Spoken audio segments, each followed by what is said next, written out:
Hello viewers, welcome to our Tea Time Word Series. ஒரு நாளைக்கு at least ஒரு வேர்டாவது நம்ம டீ குடிக்கிற டைமில் தெரிஞ்சுக்கலாம். Today's word is emphasize.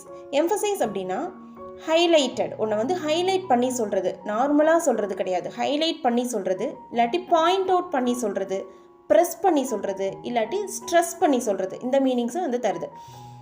Must do, emphasize அப்படிங்கிறது ஒரு மஸ்ட் டூ வேர்டு. ஓகேங்களா, அது கண்டிப்பாக பண்ணணும் அப்படிங்கிற ஒரு வேர்டு. தமிழ் மீனிங் வலியுறுத்த.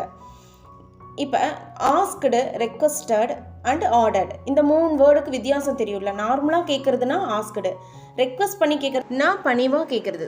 எல்லாமே கேட்குறது தான், ஆனால் அதை கேட்குற விதம்னு ஒன்று இருக்குல்ல. ஸோ அதே மாதிரி தான் எம்ஃபசைஸ் அப்படிங்கிறது, அதுவும் சொல்கிறது தான். பட் எம்ஃபசைஸ் அப்படிங்கிறது மஸ்ட் டூ, இது கண்டிப்பாக நீங்கள் செய்யணும் அப்படிங்கிற மீனிங்கில் சொல்கிறது. ஓகேங்களா, எக்ஸாம்பிள் ஒன்று பார்க்கலாமா? பாருங்கள், doctor emphasized to add fruits and vegetables in the diet. Doctor வந்து நம்ம டயட்டில் ஃப்ரூட்ஸ் அண்ட் வெஜிடபிள்ஸ் வந்து ஆட் பண்ணுங்க அப்படின்னு சொல்லுவார் இல்லையா? எப்படி சொல்லுவார்? ஃப்ரூட்ஸ் அண்ட் வெஜிடபிள்ஸ் ஆட் பண்ணிக்கோங்கப்பா அப்படின்னு நான் சொல்லுவார். உங்கள் டயட்டில் கண்டிப்பாக ஃப்ரூட்ஸ் அண்ட் வெஜிடபிள்ஸ் ஆட் பண்ணிக்கணும் அப்படின்னு சொல்லுவார். மஸ்ட்டு, கண்டிப்பாக செய்யணும் அப்படின்னு சொல்லுவார் இல்லையா? அதுதான். தேங்க்யூ.